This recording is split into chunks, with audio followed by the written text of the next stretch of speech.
Buat pertanyaan nomor 1, itu jawabannya ada beberapa poin, ya kan? Pertanyaan itu kan bagaimana suatu perusahaan dapat secara efektif menyeimbangkan biaya mitigasi resiko dengan dampak potensial dari resiko yang diidentifikasi. Nah, itu ada 5 poin. Yang pertama ada penilaian resiko, yang komprehensif, yang kedua ada cost benefit analysis atau analisis biaya manfaat, yang ketiga ada pendekatan berjenjang dalam mitigasi, terus ada penerapan teknologi dan automasi, dan yang terakhir ada evaluasi dan adaptasi cara berkala.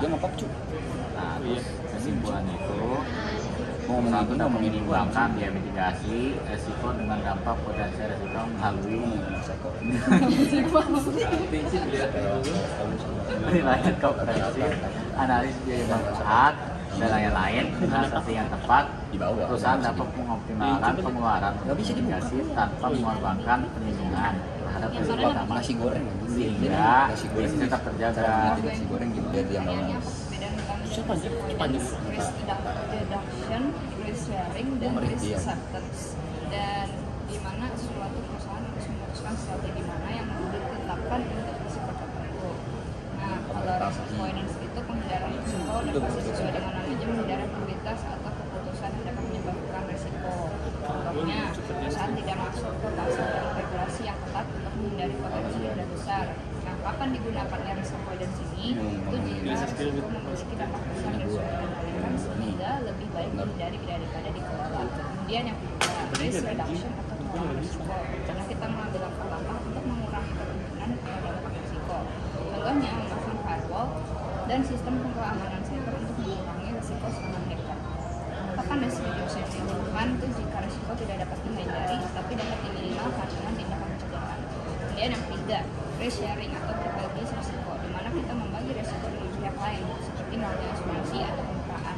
Contohnya, jika perusahaan mengambil asuransi properti untuk membagi risiko perusahaan dalam akan diberikannya jika risiko memiliki biaya mitigasi yang tinggi, tetapi dapat dialihkan sebagian kepada pihak lain. Kemudian yang terakhir yaitu risk acceptance atau penerima risiko, di mana perusahaan menerima risiko tanpa tindakan mitigasi khusus, biasanya untuk risiko kecil atau yang biayanya terlalu mahal untuk menghindari. Contohnya, sebuah startup menerima risiko kegagalan produk baru karena risiko hubungan yang lebih besar. Akan digunakan risk acceptance ini jika risiko memiliki dampak kecil atau biaya mitigasi lebih besar dari potensi kerugian. Bagaimana perusahaan memilih strategi tepat? Perusahaan harus mempertimbangkan tingkat kemungkinan dan dampak risiko, serta biaya mitigasi dibandingkan dengan potensi kerugian. Jadi yang pertama, jika risiko sangat berbahaya dan sulit dikendalikan, maka hindari atau avoidance. Terus yang kedua, jika risiko dapat dikurangi dengan tindakan proaktif, maka lakukan sharing. Terus kalau biaya mitigasinya terlalu besar tetapi bisa dialihkan, maka lakukan sharing. Kalau risiko rendah dan biaya mitigasi tidak sebanding, maka terima atau akseptasi.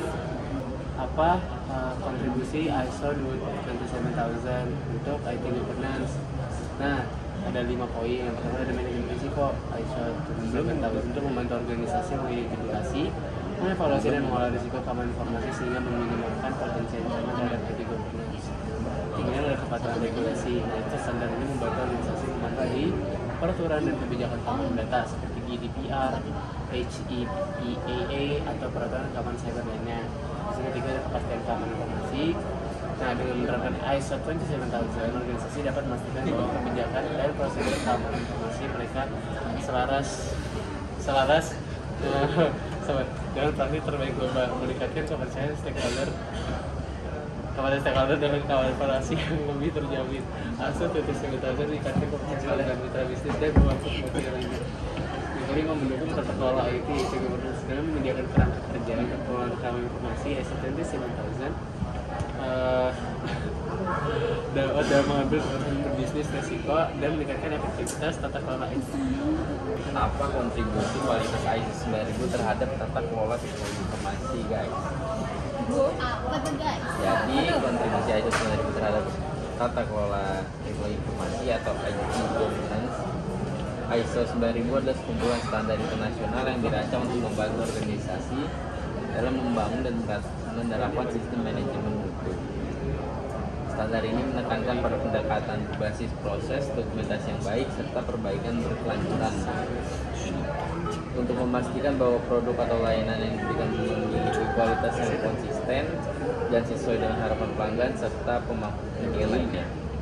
Dalam konteks tata kelola teknologi informasi, penerapan ISO 9000 memiliki peran penting dalam memastikan bahwa proses teknologi informasi yang dijalankan oleh suatu organisasi memiliki kualitas yang tinggi sesuai dengan regulasi dan mendukung tujuan bisnis secara keseluruhan. Berikut beberapa kontribusi utama ISO 9000 terhadap IT governance.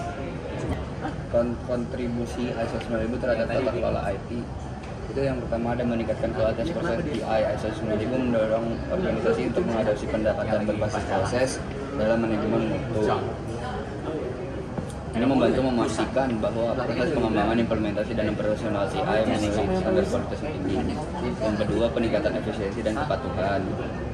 Dengan menerapkan ISO 9000, organisasi mengoptimalkan proses internal mereka. Yang ketiga, ada manajemen risiko yang lebih baik. Standar ini membantu organisasi mengurangi ekosistem dan manajemen layanan TI. Yang keempat ada dokumentasi dan pemantauan berkelanjutan. ISO 9000 menekankan pentingnya hal ini sangat penting dalam IT governance untuk memastikan transparansi yang berjalan. Yang kelima ada mendukung perbaikan berkelanjutan.